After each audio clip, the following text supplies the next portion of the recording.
നമസ്കാരം. മോദിക്ക് പ്രിയപ്പെട്ടയാളെ മുഖ്യ തെരഞ്ഞെടുപ്പ് കമ്മീഷണറാക്കുന്ന ചടങ്ങ് ഇന്നലെ നടന്നു. പ്രതീക്ഷിച്ച പോലെ പാതിരാവിൽ വിയോജനക്കുറിപ്പ് എഴുതി നൽകി രാഹുൽ ഗാന്ധി ആ തട്ടിപ്പ് പരിപാടിയിൽ നിന്ന് ഇറങ്ങിപ്പോയി. സുപ്രീം കോടതി നാളെ ഹർജി പരിഗണിക്കാനിരിക്കുകയാണ്. 48 മണിക്കൂർ കാത്തിരുന്നുകൂടെ എന്നായിരുന്നു രാഹുലിന്റെ ചോദ്യം. എതിർ ചോദ്യങ്ങൾ ദഹിക്കാത്ത മോദിക്ക് അത് അംഗീകരിക്കാൻ കഴിയാത്തത് സ്വാഭാവികം. ജ്ഞാനേഷ് കുമാർ നാളെ ചുമതലയേൽക്കും. സുപ്രീം കോടതി ഹർജി കേൾക്കുന്നതും നാളെ. എന്തേ ഇത്ര തിടുക്കം? ജ്ഞാനേഷിന് 2029 വരെയാണ് കാലാവധി. അടുത്ത ലോക്സഭാ തെരഞ്ഞെടുപ്പ് നടത്തുക അപ്പോൾ ജ്ഞാനേഷ് ആയിരിക്കും. മോദിയുടെ തിടുക്കത്തിന്റെ സൂത്രം അതിൽ നിന്ന് വ്യക്തമല്ലേ? അപ്പോൾ മോദി മറികടന്നത് രാഹുലിനെയാണോ? സുപ്രീം കോടതിയെ തന്നെയല്ലേ? ഒരുപക്ഷെ വരാനിരിക്കുന്ന തെരഞ്ഞെടുപ്പുകളുടെയും പൊതു തെരഞ്ഞെടുപ്പിന്റെ തന്നെയും സുതാര്യതയെയല്ലേ? അത് കണ്ടു നിൽക്കുമോ അതോ തടയിടുമോ സുപ്രീം കോടതി? ഈ വിഷയമാണ് സ്പെഷ്യൽ എഡിഷൻ ചർച്ച ചെയ്യുന്നത്. പാതിരാ നിയമനമോ?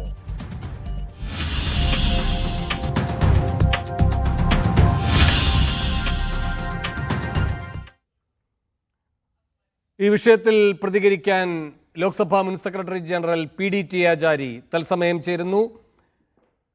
BJP-യിൽ നിന്ന് അഡ്വക്കേറ്റ് BG വിഷ്ണു, കോൺഗ്രസിൽ നിന്ന് ഡോക്ടർ ജിൻഡോ ജോൺ, നിയമവിദഗ്ധൻ അഡ്വക്കേറ്റ് T ആസഫലി എന്നിവരും സ്പെഷ്യൽ എഡിഷനിൽ ചേരുന്നു. പക്ഷേ അതിഥികളിലേക്കും ചർച്ചയിലേക്കും പോകുന്നതിന് ആദ്യം ശ്രീ PDT ആചാര്യയിലേക്ക്.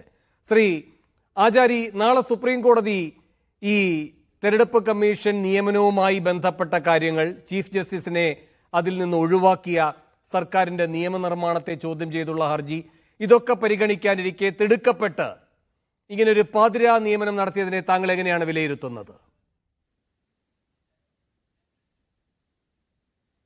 ഇപ്പൊ നിയമനം നടത്തിയത് നിലവിലിരിക്കുന്ന നിയമത്തിന് അനുസരിച്ച് തന്നെയാണ് എന്ന് പറയേണ്ടി വരും. ആ നിയമം ചലഞ്ച് ചെയ്യപ്പെട്ടിട്ടുണ്ട്.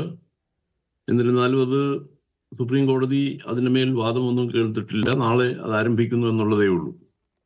പക്ഷെ ഇതൊരു കാര്യം നമ്മൾ മനസ്സിലാക്കേണ്ടത്, ഇപ്പോ പാർലമെന്റ് പാസ്സാക്കുന്ന ഏത് നിയമവും കോൺസ്റ്റിറ്റ്യൂഷണലി വാലിഡ് ആണ് എന്നുള്ളൊരു പ്രിസംഷൻ ഉണ്ട്. അത് സുപ്രീം കോടതി പല പ്രാവശ്യം വ്യക്തമാക്കിയിട്ടുള്ളതുമാണ്. എന്നാൽ അതിൻ്റെ ഒരു കോൺസ്റ്റിറ്റ്യൂഷണൽ വാലിഡിറ്റി ചലഞ്ച് ചെയ്യുമ്പോൾ സുപ്രീം കോടതി അത് പരിശോധിക്കും.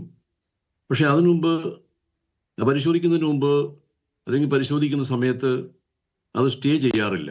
കാരണം ആ ഒരു പ്രിസംഷനാണ് പാർലമെന്റ് പാസ്സാക്കുന്ന നിയമം കോൺസ്റ്റിറ്റ്യൂഷണലി വാലിഡ് ആണെന്നുള്ള പ്രിസംഷൻ.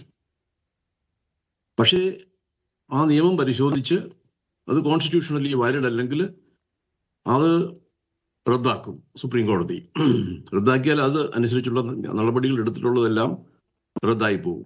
അപ്പൊ അതാണ് അതിൻ്റെ ഒരു പ്രോസസ്. അപ്പോഴ് നിയമനം നടത്തിയിരിക്കുന്നത് നിയമം അനുസരിച്ചാണ്. പക്ഷെ അതിനകത്ത് മറ്റൊരു പ്രശ്നമുള്ളത്, ഞാൻ അതാണ് പറയാൻ ഉദ്ദേശിക്കുന്നത്. അതായത് ഈ ഒരു നിയമം, അതായത് chief election commissioner and election commissioners appointment conditions of service and term of office act എന്ന് പറയുന്ന 2023 പാർലമെന്റ് പാസ്സാക്കിയ ഈ ഒരു നിയമം, ഇതില് വളരെ ബേസിക്കായ, വളരെ അടിസ്ഥാനപരമായ ചില തകരാറുകളുണ്ട്. അതിൽ 1-2 ഞാനിവിടെ സൂചിപ്പിക്കാം. അതായത് ഒന്നാമത്തെ കാര്യം, ഈ നിയമം തന്നെ ഒരു മെജോറിറ്റി ഗവൺമെന്റിന്റെ ഫേവറിൽ, ഗവൺമെന്റിന് വേണ്ടി ഒരു മെജോറിറ്റി സൃഷ്ടിക്കുകയാണ് ഈ നിയമം തന്നെ. കാരണം പ്രധാനമന്ത്രിയും അദ്ദേഹത്തിന്റെ ക്യാബിനറ്റുള്ള ഒരു മന്ത്രിയെ അദ്ദേഹം സെലക്ട് ചെയ്യുന്ന ഒരു മന്ത്രിയും ഇതിനകത്ത് മെമ്പർ ആകുക വഴി നിയമം തന്നെ ഒരു മെജോറിറ്റി ഗവൺമെന്റിന്റെ ഫേവറിൽ ഉണ്ടാക്കി വെക്കുന്നു എന്നുള്ളത് വളരെ ബേസിക്കായ ഒരു തകരാറാണ് ഈ നിയമത്തിന്. കാരണം അതിൽ 3 അംഗങ്ങളുള്ളത്, ഈ അംഗങ്ങൾക്ക് ഫ്രീ ആയിട്ട് അവരുടെ അഭിപ്രായങ്ങൾ പ്രകടിപ്പിക്കാൻ കഴിയണം. കാരണം നമ്മുടെ എലക്ഷൻസ് ഫ്രീ ആൻഡ് ഫെയർ ആയിരിക്കണം എന്നുള്ളത് അത് വാസ്തവത്തിൽ ഭരണഘടനയുടെ അടിസ്ഥാന ഘടകങ്ങളിൽ ഒന്നാണ് ഫ്രീ ആൻഡ് ഫെയർ ഇലക്ഷൻ എന്ന് പറയുന്നത്. അപ്പോൾ ഇലക്ഷൻ കമ്മീഷന്റെ ചുമതല ഈ രാജ്യത്ത് ഫ്രീ ആൻഡ് ഫെയർ ഇലക്ഷൻ നടത്തുക എന്നുള്ളതാണ്. ഏകദേശം 90 കോടി ജനങ്ങൾ വോട്ട് ചെയ്യുന്ന ഒരു രാജ്യം, അത്ര ബൃഹത്തായ, അത്ര മാസീവായ ഒരു എക്സസൈസ് നടക്കുമ്പോൾ അത് നടത്തുന്ന അല്ലെങ്കിൽ നടത്താൻ ചുമതലയുള്ള ആളിന് ആ ഒരു ഇംപാർഷ്യാലിറ്റി, ഒബ്ജക്ടിവിറ്റി, ഫെയർനെസ് ഈ ക്വാളിറ്റീസ് ഉണ്ടായിരിക്കണം എന്നുള്ളത് ആവശ്യമാണ്, വളരെ അടിസ്ഥാനപരമായ ഒരു ആവശ്യമാണ്. അപ്പൊ അങ്ങനെയുള്ള ഒരാളിനെ തിരഞ്ഞെടുക്കുമ്പോൾ അതിന് വെച്ചിരിക്കുന്ന കമ്മിറ്റി, അത് 3 അംഗങ്ങളുള്ള ഈ കമ്മിറ്റിയിൽ പ്രധാനമന്ത്രി, ലീഡർ ഓഫ് ദി ഓപ്പോസിഷൻ, പിന്നെ പ്രധാനമന്ത്രി നിശ്ചയിക്കുന്ന അദ്ദേഹത്തിന്റെ ക്യാബിനറ്റിലുള്ള ഒരു മന്ത്രി, ആ ഒരു അംഗത്തിന് യാതൊരു വിധമായ ഫ്രീ വിൽ, അതായത് സ്വന്തം ഇഷ്ടമനുസരിച്ച് ഒരു കാര്യം തീരുമാനിക്കാനോ ഈ കാര്യത്തിൽ അഭിപ്രായം പറയാനോ ഉള്ള സ്വാതന്ത്ര്യമില്ല എന്നുള്ളത് ഈ parliamentary system, cabinet form of ഗവൺമെന്റിനെ കുറിച്ചൊക്കെ അറിയാവുന്ന ആളുകൾക്ക് എല്ലാവർക്കും അറിയാവുന്നതാണ്. അപ്പൊ ഈ 2 ബേസിക് ആയിട്ടുള്ള 2 തകരാറുകളാണ് ഈ നിയമത്തിലുള്ളത്. അപ്പൊ അതുകൊണ്ട് തന്നെ അത് ഒന്നാമത്തേത് ഈ ഭരണഘടനയുടെ ബേസിക് സ്ട്രക്ചറിനെതിരായിട്ടുള്ള ഒരു പ്രൊവിഷനാണിത്. ബേസിക് സ്ട്രക്ചറിനെതിരായതുകൊണ്ട് നാച്ചുറലി ഇത് കോൺസ്റ്റിറ്റ്യൂഷണലി വാലിഡ് ആയിരിക്കില്ല എന്നുള്ളത് തന്നെയാണ് എൻ്റെ ഒരു അഭിപ്രായം. പിന്നെ ഇങ്ങനെ ഒരു കമ്മിറ്റി കോൺസ്റ്റിറ്റ്യൂട്ട് ചെയ്യുന്നത് വാസ്തവം പറഞ്ഞാല് അതൊരു ആർബിട്രറി എക്സസൈസ് ഓഫ് പവർ എന്നാണ് പറയാൻ പറ്റുന്നത്. അതുകൊണ്ട് തന്നെ ഈ നിയമത്തിന് വളരെ അടിസ്ഥാനപരമായ തകരാറുകളുണ്ട് എന്ന് തന്നെയാണ് എൻ്റെ വിശ്വാസം. ശ്രീ പി ടി ആചാര്യ, ഇപ്പൊ അങ്ങ് പറയുകയുണ്ടായി, ഒരു നിയമം നിർമ്മിക്കുമ്പോൾ അതിന് അധികാരപ്പെട്ട പാർലമെന്റ് തന്നെ ആ നിയമം നിർമ്മിക്കുമ്പോൾ ആ അധികാരത്തെ കവർന്നെടുക്കുന്ന ഒരു നടപടി സ്റ്റേയിലൂടെ ആയാൽ പോലും സുപ്രീം കോടതി ആഗ്രഹിക്കില്ല എന്ന്. ശരി, പക്ഷേ ഈ കാര്യത്തിൽ ചില ആശങ്കകൾ ഹർജിക്കാർ ഉന്നയിക്കുമ്പോൾ, ഒന്നാമത് 2015 മുതൽ 2022 വരെ വിവിധ ഘട്ടങ്ങളിലായി ഒരുപിടി ഹർജികൾ വന്നു. അതെല്ലാം പരിശോധിച്ചുകൊണ്ടാണ്, അതിൻ്റെ ഗൗരവം ഉൾക്കൊണ്ട് സുപ്രീം കോടതി തുടർ നടപടികളിലേക്ക് കടന്നത്. ഒരു ഭരണഘടനാ ബെഞ്ച് തന്നെ, 5 അംഗ ഭരണഘടനാ ബെഞ്ച് തന്നെ ഒരു വിധി പുറപ്പെടുവിച്ചത്. തുടർന്നും ഈ പറയുന്ന ഹർജികൾ വരുന്നു. അതിൻ്റെ അടിസ്ഥാനത്തിൽ ഇപ്പോൾ നാളെ അതൊരു പ്രധാനപ്പെട്ട കേൾവിക്കായി മാറ്റിവെക്കുന്നു. പക്ഷേ അതിനു മുൻപ് പല ഘട്ടങ്ങളിൽ, എന്തിന് ഈ രാജീവ് കുമാർ ഇന്ന് അദ്ദേഹത്തിന്റെ കാലാവധി കഴിയുകയാണ് എന്നതടക്കം ഹർജിക്കാർ സുപ്രീം കോടതിയിൽ ചൂണ്ടിക്കാട്ടി. കുറച്ചുകൂടി ഒരു ഏർലി ഹിയറിങ്ങിന് അതിനുപോലും സുപ്രീം കോടതി തയ്യാറാകാതിരുന്നത് എന്തുകൊണ്ടാണ്? സ്റ്റേ അവിടെ നിൽക്കട്ടെ, ഇത് ആദ്യഘട്ടത്തിലല്ല, അരുൺ ഗോയലിന്റെ വിഷയം വന്നപ്പോഴടക്കം ഒന്നിലധികം സന്ദർഭങ്ങളിൽ സമാനമായ ഉത്കണ്ഠ ഹർജിക്കാർ മുന്നോട്ട് വെച്ചപ്പോൾ സ്റ്റേ എന്നതല്ല, ഇതിന്റെ പരിഗണിക്കുന്ന സമയം പോലും നീട്ടിവെക്കുന്ന നടപടിയിലേക്ക് എന്തുകൊണ്ട് സുപ്രീം കോടതി പോയി? അപ്പൊ അതിനെക്കുറിച്ച് ഒരു അഭിപ്രായം ഞാൻ പറയുന്നത് ശരിയായിരിക്കില്ല. കാരണം സുപ്രീം കോടതി എന്തുകൊണ്ടാണ് ഈ കാര്യങ്ങൾ നീട്ടിവെക്കുന്നത് എന്നൊക്കെ പറഞ്ഞാൽ അതിപ്പം നമ്മൾ അതിനെക്കുറിച്ച് നമുക്ക് വ്യക്തിപരമായ അഭിപ്രായങ്ങൾ ഉണ്ടാവാം. പക്ഷെ അത് നമ്മൾ ആ രീതിയിൽ അത് പ്രകടിപ്പിക്കാൻ പറ്റുകയില്ല. എന്തുകൊണ്ടാണെന്നറിഞ്ഞുകൂടാ, അത് മാറ്റിവെച്ചു. പക്ഷെ അതിനകത്ത് ഞാൻ ആദ്യം പറഞ്ഞതുപോലെ മാറ്റിവെച്ചാലും ഈ നിയമം അസാധുവാക്കിയാൽ അതിന് ആ നിയമം അനുസരിച്ച് എടുത്തിട്ടുള്ള നടപടികളൊക്കെ തന്നെയും അസാധുവാകേണ്ടി വരുമെന്ന് തന്നെയാണ് എൻ്റെ ഒരു ധാരണ.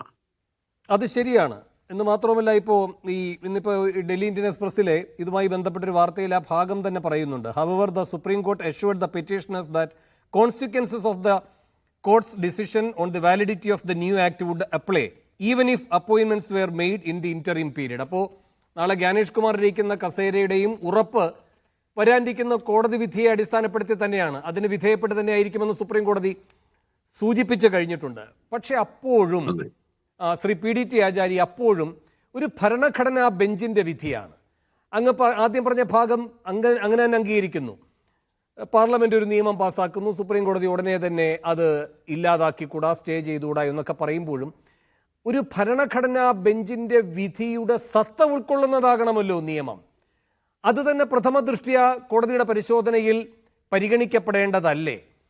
പ്രത്യേകിച്ചും ഇപ്പൊ ഈ പറയുന്ന അസോസിയേഷൻ ഓഫ് ഡെമോക്രാറ്റിക് റിഫോംസ്, അവർ കോടതിയിൽ പോയിരിക്കുന്നത്, അവരുടെ പ്രധാനപ്പെട്ട പ്രയർ എന്ന് പറയുന്നത് തന്നെ ചീഫ് ജസ്റ്റിസ് ഓഫ് ഇന്ത്യയെ മാറ്റുക മാത്രമല്ല, എന്നിട്ട് എങ്ങനെയാണ് റീപ്ലേസ്മെന്റ് നടന്നിരിക്കുന്നത്? പ്രധാനമന്ത്രി ഒരു മന്ത്രിയെ അതിന് പകരക്കാരനായി ആ കമ്മിറ്റിയിൽ ഉൾപ്പെടുത്തുന്നു. അപ്പോൾ ഇതൊക്കെ കോടതിയുടെ മുൻപാകെ നഗ്ന നേത്രങ്ങൾ കൊണ്ട് തന്നെ കാണാൻ കഴിയുന്ന ആ ഭരണഘടനാ ബെഞ്ചിന്റെ വിധിയുടെ സാധുതയെ ചോദ്യം ചെയ്യുന്ന നടപടികളല്ലേ? അല്ല, അതൊരു കാര്യം ശരിയാണ്. അതിപ്പോ ഞാൻ പറഞ്ഞല്ലോ, അത് ആ ഒരു കാര്യം വിശദീകരിക്കുകയുണ്ടായി. അപ്പൊ അത് ഇപ്പൊ ഭരണഘടനാ ബെഞ്ചിന്റെ ജസ്റ്റിസ് കെ എം ജോസഫിന്റെ ബെഞ്ച് ആണെന്ന് തോന്നുന്നു. ആ ഒരു വിധിന്യായത്തില് ചീഫ് ജസ്റ്റിസിനെ ഉൾപ്പെടുത്തി കമ്മിറ്റി ഉണ്ടാക്കിയത് അതൊരു വാസ്തവം പറഞ്ഞാൽ അതൊരു ടെമ്പററി ആയിട്ടുള്ള ഒരു മെഷറായിരുന്നു. അതായത് പാർലമെന്റ് നിയമം ഉണ്ടാക്കുന്നത് വരെ എന്നാണ് അതിനകത്ത് പക്ഷേ പറഞ്ഞിരുന്നത്. അല്ലല്ല, ആ ടെമ്പററി മെഷർ ഒരു സന്ദേശം നൽകുന്നുണ്ടല്ലോ. അതിൽ പ്രധാനമന്ത്രി, CGI, പിന്നെ പ്രതിപക്ഷ നേതാവ്. അപ്പൊ അതിന്റെ റേഷ്യോ എങ്ങനെയാണ്?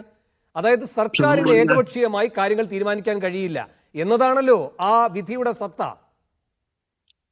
ഏതാണെങ്കിലും ഒരു ഗവൺമെന്റിന് അവരുടെ ഇഷ്ടപ്രകാരം നിയമം പാർലമെന്റിനെ കൊണ്ട് ഉണ്ടാക്കിക്കാൻ ഭൂരിപക്ഷ കക്ഷിക്ക് സാധിക്കുമെന്നുള്ളത് എല്ലാവർക്കും അറിയാവുന്ന കാര്യമാണ്. അപ്പൊ അത് അവിടെ വലിയ ഉയർന്ന ആദർശങ്ങളോ ഒന്നുമല്ല. ഒരു ഭരണകക്ഷിയുടെ സ്വന്തം അഭിപ്രായങ്ങളും അവരുടെ രാഷ്ട്രീയ താല്പര്യങ്ങളും ഒക്കെ അത് പ്രതിഫലിക്കുന്നതാണ് അവർ കൊണ്ടുവരുന്ന നിയമങ്ങൾ. അതെല്ലാ കാലത്തും അങ്ങനെയാണ്. ഇപ്പൊ അതിനും ഇപ്പൊ നമുക്കൊന്നും പറയാൻ പറ്റില്ല. പാർലമെന്റ് ആണ് നിയമം ഉണ്ടാക്കുന്നതെങ്കിലും അത് ആ നിയമം ഒരു ഡ്രാഫ്റ്റായിട്ട് പാർലമെന്റ് മുമ്പിൽ വരുന്നത് അത് ഗവൺമെന്റ് കൊണ്ടുവരുന്നതാണ്. അത് കൊണ്ടുവന്ന് ഗവൺമെന്റിന്റെ പാർട്ടിക്ക് ഭൂരിപക്ഷം ഉണ്ടെങ്കിൽ അത് അവർ പാസ്സാക്കി എടുക്കും. അതില്ല എങ്കിൽ മാത്രമേ ഉള്ളൂ പിന്നെ ഒരു കൺസെൻസസിന്റെ ഒക്കെ പേരിൽ നിയമം ഉണ്ടാവുന്നത്. ആ ഒരു പ്രോസസ്സ് നമ്മുടെ രാജ്യത്ത് നടക്കാറില്ല. കാരണം ഭരിക്കുന്ന പാർട്ടിക്ക് എപ്പോഴും ഭൂരിപക്ഷം ഉണ്ടായിരിക്കും. അപ്പൊ അതുകൊണ്ട് അവരുദ്ദേശിക്കുന്ന രീതിയിലുള്ള ഒരു നിയമമാണ് കൊണ്ടുവരുന്നത്. അതില് ഈ സുപ്രീം കോർട്ടിന്റെ ആ ഒരു വിധിന്യായത്തിലുള്ള അതിന്റെ ആ ഒരു എസൻസ്, അതിന്റെ ആ ഒരു സ്പിരിറ്റ് അതൊന്നും ഉൾക്കൊള്ളണമെന്ന് നിർബന്ധമില്ല. അത് റൂളിംഗ് പാർട്ടി അല്ലെങ്കിൽ ഗവൺമെന്റിന് അവരുടെ രാഷ്ട്രീയ താല്പര്യം സംരക്ഷിക്കുന്നതിന് ഉതകുന്ന രീതിയിലുള്ള നിയമനിർമ്മാണം മാത്രമേ അവർ കൊണ്ടുവരികയുള്ളൂ. അത് വളരെ എല്ലാവർക്കും അറിയാവുന്ന ഒരു കാര്യമാണ്. അവസാനമായി ശ്രീ PDT ആചാരി, നാളെ കോടതിയിൽ എന്ത് നടക്കുമെന്നത് ആർക്കും പ്രവചിക്കാൻ കഴിയില്ല എങ്കിലും ഈ 2014 മുതലുള്ള സുപ്രീം കോടതിയുടെ വിവിധ ഘട്ടങ്ങളിലെ ഇടപെടലുകളെല്ലാം അങ്ങ് പരിശോധിച്ചുകൊണ്ട് പരിണതപ്രജ്ഞനായ അങ്ങേക്ക് തോന്നുന്ന ഒരു നിരീക്ഷണം എന്താണ്? കോടതി ഈ കാര്യത്തിൽ കാര്യക്ഷമമായി ഇടപെട്ട് ഇലക്ഷൻ കമ്മീഷൻ എന്ന് പറയുന്ന ഭരണഘടനാ സ്ഥാപനത്തിന്റെ നിഷ്പക്ഷത ഉറപ്പുവരുത്തുന്ന ഒരു വിധിയിലേക്ക് പോകുമെന്ന് അങ്ങ് കരുതുന്നുണ്ടോ? ഇല്ല, അതിനെക്കുറിച്ചൊന്നും പ്രീജഡ്ജ് ചെയ്യാൻ എനിക്ക് പറ്റുകയില്ല. പക്ഷെ അങ്ങനെ ആവണം എന്നുള്ളതാണ്. കാരണം എങ്കിൽ മാത്രമേ ഭരണഘടനയുടെ 324 വകുപ്പിന്റെ ഒരു അന്തസത്ത ഉൾക്കൊള്ളുന്ന ഒരു വിധിന്യായം ആയിരിക്കണമെന്നാണ് നമ്മുടെ ആഗ്രഹം. കാരണം ഭരണഘടനയുടെ 324 വകുപ്പ് എന്ന് പറയുന്നത് ഈ ഇലക്ഷൻ കമ്മീഷന് വ്യാപകമായ അധികാരങ്ങൾ കൊടുക്കുന്ന ഒരു പ്രൊവിഷനാണത്.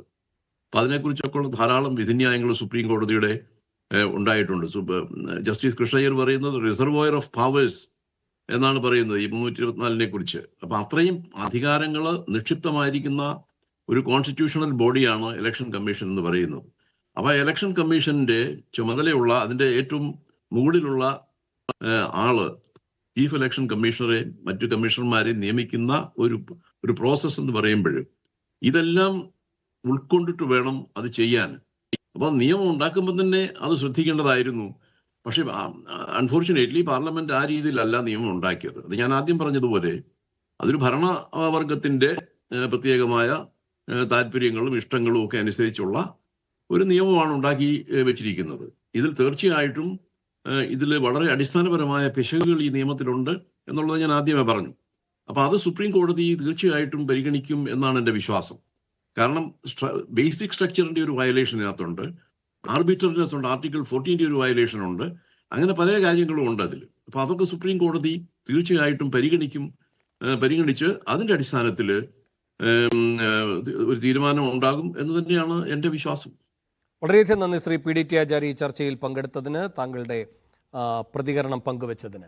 അഡ്വക്കേറ്റ് BG വിഷ്ണു, എന്താണ് ഈ 48 മണിക്കൂറുള്ള സാവകാശം അത് അംഗീകരിക്കാനുള്ള മടി പ്രധാനമന്ത്രിക്ക് ഉണ്ടായത്? ഇപ്പോൾ രാഹുലിന് എന്തെങ്കിലും ഒരു അസൗകര്യമെന്ന് പറഞ്ഞുകൊണ്ടല്ല രാഹുൽ ഈ കാര്യം ഉന്നയിച്ചത്. മാത്രമല്ല, നേരത്തെ സമാനമായൊരു സാഹചര്യത്തിൽ അധീർ രഞ്ജൻ ചൗധരി ആയിരുന്നു അന്ന് ഈ സമിതിയിൽ വന്നത്. ഈ ലോക്സഭാ തെരഞ്ഞെടുപ്പ് ഫലത്തിന് മുൻപ് അംഗീകരിക്കപ്പെട്ട പ്രതിപക്ഷ നേതാവല്ല, പക്ഷെ പ്രതിപക്ഷ നേതാവ് എന്ന പരിഗണനയിലൂടെ അധീർ രഞ്ജൻ ചൗധരിയെ ഉൾപ്പെടുത്തിക്കൊണ്ട് ഇലക്ഷൻ കമ്മീഷണറുമായി ബന്ധപ്പെട്ട നിയമനത്തിൻ്റെ കാര്യത്തിൽ സമിതി ചേരുകയുണ്ടായി. അന്ന് അധീർ രഞ്ജൻ ചൗധരി ഇതുപോലെ തന്നെ ഒരു വിയോജനക്കുറിപ്പ് നൽകുകയുണ്ടായി. അന്ന് അദ്ദേഹം പറഞ്ഞത് 10 മിനിറ്റ് മുൻപാണ് ഈ ലിസ്റ്റൊക്കെ അദ്ദേഹത്തിന് കിട്ടിയത് എന്നാണ്. അപ്പോൾ അതുകൊണ്ട് തന്നെ മനസ്സർപ്പിക്കാൻ കഴിയുമായിരുന്നില്ല, പ്രതിപക്ഷത്തെ അംഗീകരിക്കാത്ത ഏകപക്ഷീയമായ നടപടിയായിരുന്നു എന്ന് പറഞ്ഞുള്ള വിയോജനക്കുറിപ്പായിരുന്നു. അങ്ങനെയുമല്ല രാഹുലിന്റെ വിയോജനക്കുറിപ്പ്. ഈ പറയുന്ന സുപ്രീം കോടതി വിധി ഉദ്ധരിക്കുന്നു, അംബേദ്കറെ ഉദ്ധരിക്കുന്നു, നാളെ സുപ്രീം കോടതി ഇത് പരിഗണിക്കാനിരിക്കുകയാണ്, അതിന്റെ സാവകാശം നൽകണമെന്ന് പറയുന്നു. വ്യക്തിപരമായ അസൗകര്യമല്ല, ഇതൊരു നിയമതർക്കത്തിലാണ് എന്നും കോടതി അത് പരിഗണിക്കാൻ 48 മണിക്കൂറേ ഉള്ളൂ ബാക്കിയെന്നും ചൂണ്ടിക്കാട്ടിക്കൊണ്ട് ആ കാര്യത്തിൽ വിവേകപൂർവ്വം പ്രവർത്തിക്കണം എന്ന് പറയുകയായിരുന്നു. എന്തേ അത് നിരാകരിച്ചത്? അല്ല, കോൺഗ്രസ് ഇപ്പോൾ കഴിഞ്ഞ 10 വർഷക്കാലം അവർക്ക് പ്രതിപക്ഷ നേതാവില്ലായിരുന്നു. ഇപ്പോൾ അവർക്ക് പേരിനെങ്കിലും ഒരു പ്രതിപക്ഷ നേതാവുണ്ട്. പക്ഷേ കോൺഗ്രസ് തെരഞ്ഞെടുപ്പിൽ പരാജയപ്പെട്ട കാലം മുതൽ തങ്ങൾ ഈ രാജ്യത്തെ ഒരു നിയമനിർമ്മാണത്തെ പോലും ഞങ്ങൾ അംഗീകരിക്കില്ലെന്നും ഏതെങ്കിലും കാര്യം കോൺഗ്രസിനോട്, അതായത് ബാധിതപ്പെട്ട പ്രതിപക്ഷ നേതാവിനോടക്കം സംസാരിച്ചാൽ ആ ചർച്ചകളിൽ നിന്ന് പല വിഷയങ്ങളിൽ നിന്ന് തെന്നി മാറിക്കൊണ്ടും ഞങ്ങൾ ഭരണഘടന ഉയർത്തിപ്പിടിക്കുമെന്നും പറഞ്ഞുകൊണ്ട് എല്ലാ കാര്യത്തിൽ നിന്നും മാറി നിൽക്കുകയാണ് കോൺഗ്രസിൻ്റെ പതിവ്. കാരണം ജനങ്ങൾ നൽകിയ അധികാരമാണ് അവർക്ക് പ്രതിപക്ഷ നേതൃസ്ഥാനം. പക്ഷേ ആ നേതൃസ്ഥാനത്തിൻ്റെ മര്യാദ പോലും ഒരിക്കൽ പോലും കോൺഗ്രസ് കാണിക്കാൻ തയ്യാറായിട്ടില്ല. ഈ രാജ്യത്തെ നിലവിൽ പാർലമെന്റ് പാസാക്കിയ നിയമം, സർക്കാർ പാസാക്കിയ നിയമം തന്നെയാണ്. ആ നിയമം അനുസരിച്ച് തന്നെയാണ് കാര്യങ്ങൾ ഓരോന്നും വളരെ വ്യക്തമായി മുന്നോട്ട് പോകുന്നത്. ഇനി അതിൽ സുപ്രീം കോടതിക്ക് വിരുദ്ധമായോ അനുകൂലമായോ എന്ത് തീരുമാനം നാളെ എടുത്തുകൊള്ളട്ടെ, ഞങ്ങളാരും എതിർക്കുന്നില്ലല്ലോ. കോടതി വിധി വരട്ടെ. അത് അനുകൂലിച്ചായാലും പ്രതികൂലിക്കുന്നതായാലും ഞങ്ങൾക്ക് യാതൊരു ബുദ്ധിമുട്ടുമില്ല. പക്ഷേ ഈ രാജ്യത്തെ തിരഞ്ഞെടുപ്പ് പ്രക്രിയയിൽ തന്നെ എപ്പോഴും അവിശ്വാസ്യത പ്രകടിപ്പിക്കുന്ന ഒരു സംഘമാണ് കോൺഗ്രസിൻ്റെ രാഹുൽ ഗാന്ധിയുടെ നേതൃത്വത്തിലുള്ള സംഘം. തെരഞ്ഞെടുപ്പ് പ്രക്രിയയിൽ അവർക്ക് വിശ്വാസമില്ല, കമ്മീഷണർമാരിൽ വിശ്വാസമില്ല. ഇനി വോട്ട് കഴിഞ്ഞാൽ ആ വോട്ടുകൾ വ്യാജമാണെന്ന് പറയുക, ഇലക്ട്രോണിക് വോട്ടിംഗ് മെഷീനിൽ പ്രശ്നമാണെന്ന് പറയുക, ഈ വന്ന വോട്ടർമാർ തന്നെ വ്യാജരാണെന്ന് പറഞ്ഞു കൊണ്ടിരിക്കുക. കോൺഗ്രസ് ജയിക്കുന്ന ഒരു തെരഞ്ഞെടുപ്പിൽ പോലും കോൺഗ്രസിന് ഒരിടത്തും ഒരു സംശയമില്ല. കാശ്മീരിൽ അവർക്ക് സംശയമില്ലായിരുന്നു, ഇപ്പോൾ നടന്ന ജാർഖണ്ഡിൽ അവർക്ക് സംശയമില്ലായിരുന്നു, ഡൽഹിയിൽ എന്തോ എനിക്ക് തോന്നുന്നു ഇതുവരെ ആക്ഷേപം ഉന്നയിച്ചായിട്ട് എനിക്കറിവില്ല. അപ്പോൾ കോൺഗ്രസ് അവിടെ മാത്രമാണ് ഒരു വ്യത്യാസമുള്ളത്. ഉന്നയിച്ചോന്നും അറിയില്ല. കാരണം കോൺഗ്രസ് തോൽക്കുന്ന എല്ലാ തെരഞ്ഞെടുപ്പിലും EVM മുതൽ ഇലക്ഷൻ കമ്മീഷൻ ചെയർമാൻ വരെ ഉള്ളവരെല്ലാം മോശക്കാരാണെന്നും അതെല്ലാം BJP തയ്യാറാക്കുന്നുള്ള ഒരു പ്രചരണം കോൺഗ്രസ് എല്ലാ കാലത്തും കൊടുക്കുന്നുണ്ട്. പക്ഷേ ആ കോൺഗ്രസിന്റെ പ്രചരണം ഈ രാജ്യത്തെ ജനങ്ങൾ ഇഷ്ടപ്പെടുന്നില്ല. ശരി. പക്ഷേ ഒന്നാമതായി അത് മനസ്സിലാക്കേണ്ടത് ശ്രീ BG വിഷ്ണു, ഇതിപ്പോ കോൺഗ്രസിന്റെ എന്തെങ്കിലും ഒരു തെരഞ്ഞെടുപ്പ് പരാജയവുമായി ബന്ധപ്പെട്ടുള്ള സംശയം എന്ന രൂപത്തിലല്ല രാഹുൽ ഗാന്ധി അത് അവതരിപ്പിച്ചിരിക്കുന്നത്. അങ്ങും അദ്ദേഹം ഇന്നത് പരസ്യപ്പെടുത്തുകയുണ്ടായ അദ്ദേഹത്തിന്റെ ഡിസെൻഡിംഗ് നോട്ട് അത് വായിച്ചു കാണുമെന്നാണ് കരുതുന്നത്. മാത്രവുമല്ല, നേരത്തെ ശ്രീ PDT ആചാര്യോട് സംസാരിച്ചപ്പോൾ പറഞ്ഞതുപോലെ 2015 മുതൽ 2022 വരെ പലതരത്തിലുള്ള പൊതുതാൽപര്യ ഹർജികളാണ് സുപ്രീം കോടതിയിൽ വന്നിട്ടുള്ളത്. എല്ലാത്തിനും പിന്നിൽ കോൺഗ്രസ് അല്ല. ഇപ്പൊ JR ഠാക്കൂർ, അവർ മധ്യപ്രദേശിലെ മഹിളാ കോൺഗ്രസിന്റെ അധ്യക്ഷ ആണ്. അപ്പോൾ അവര് ഈ മഹിളാ കോൺഗ്രസിന്റെ ജനറൽ സെക്രട്ടറിയാണ്. അവർ പോയിട്ടുണ്ട്. പക്ഷേ അത് അവർ മാത്രമല്ല, നേരത്തെ പറഞ്ഞ പോലെ അസോസിയേഷൻ ഫോർ ഡെമോക്രാറ്റിക് റിഫോംസ് എന്നൊക്കെ പറഞ്ഞ എത്രയെത്ര കാര്യങ്ങൾക്ക് വേണ്ടി സുപ്രീം കോടതിയെ സമീപിച്ചിട്ടുള്ളതാണ് പ്രശാന്ത് ഭൂഷണൊക്കെ. അതൊന്ന്. രണ്ടാമത്തെ കാര്യം, 2015 മുതൽ വ്യവഹാരം എന്ന് പറയുമ്പോൾ അർത്ഥം എന്താണ്? ഈ തുടർച്ചയായ പരാജയങ്ങളൊക്കെ കോൺഗ്രസ് ഏറ്റുവാങ്ങുന്ന ഘട്ടമല്ല അതൊന്നും. എന്ന് മാത്രവുമല്ല, ഈ തെരഞ്ഞെടുപ്പ് കമ്മീഷനുമായി ബന്ധപ്പെട്ട ഇത്തരം അവിശ്വാസങ്ങൾ ഇത്ര ദൃഢപ്പെട്ട കാലവുമല്ല അത്. അപ്പോൾ ആ ഘട്ടമൊക്കെ പരിഗണിച്ചുകൊണ്ട് വേണം ഈ വിഷയത്തെ കാണാനല്ലാതെ രാഹുൽ ഗാന്ധിക്ക് എന്തോ മോഹഭംഗം, കോൺഗ്രസിന് എന്തോ മോഹഭംഗം എന്ന നിലയിലേക്ക് കാര്യങ്ങളെ പരിമിതപ്പെടുത്തരുത്. പ്രത്യേകിച്ചും ആ ഡിസെൻഡിംഗ് നോട്ട് ഒന്നുകൂടെ വായിക്കുന്ന സ്ഥിതിക്ക് അങ്ങനെ ഒരു നിലപാട് നിങ്ങൾ എടുക്കുന്നത് ശരിയുമല്ല എന്നെനിക്കൊരു അഭിപ്രായമുണ്ട്. അങ്ങയുടെ ഊഴം വരുമ്പോൾ വീണ്ടും ഖണ്ഡിച്ചോളൂ. ശ്രീ ജിൻഡോ ജോൺ, ഇവിടെ ഇപ്പോൾ കേന്ദ്രത്തിന്റെ ഏറ്റവും ശക്തമായ ന്യായവാദം എന്ന് പറയുന്നത് ഈ നിയമത്തെ കോടതി ഭരണഘടനാ വിരുദ്ധമെന്ന് പറഞ്ഞിട്ടില്ല, അങ്ങനെ വരുമ്പോൾ നിയമപരമായി സാധുവാണ് സർക്കാരിന്റെ നടപടി എന്നാണ്. അതിനുള്ള മറുപടി?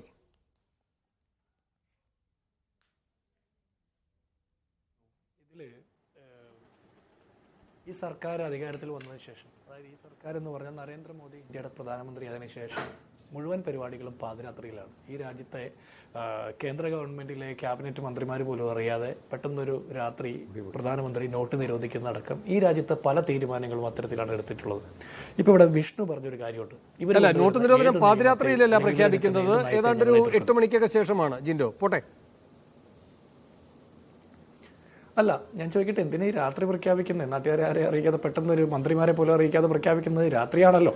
ഇനി പാതിര ആയില്ലെങ്കിൽ 2 മണിക്കൂറിൻ്റെ വ്യത്യാസമുള്ള കുഴപ്പമില്ല. എന്തായാലും സംഭവം അങ്ങനെ തന്നെയാണല്ലോ. ഞാൻ ചോദിക്കുന്നത്, ഞങ്ങൾ അധികാരത്തിലിരുന്ന സമയത്ത് UPA സർക്കാരിൻ്റെ കാലത്ത് കൊണ്ടുവന്ന നിയമങ്ങൾ എന്താ? ഭക്ഷ്യസുരക്ഷാ നിയമം, വിദ്യാഭ്യാസ അവകാശ നിയമം, വിവരാവകാശ നിയമം, തൊഴിലുറപ്പ് നിയമം, അതുപോലെ കാർഷിക കടം എഴുതി തള്ളുന്നു, അങ്ങനെയുള്ള പദ്ധതികളൊക്കെ കോൺഗ്രസ് കൊണ്ടുവരുന്നു.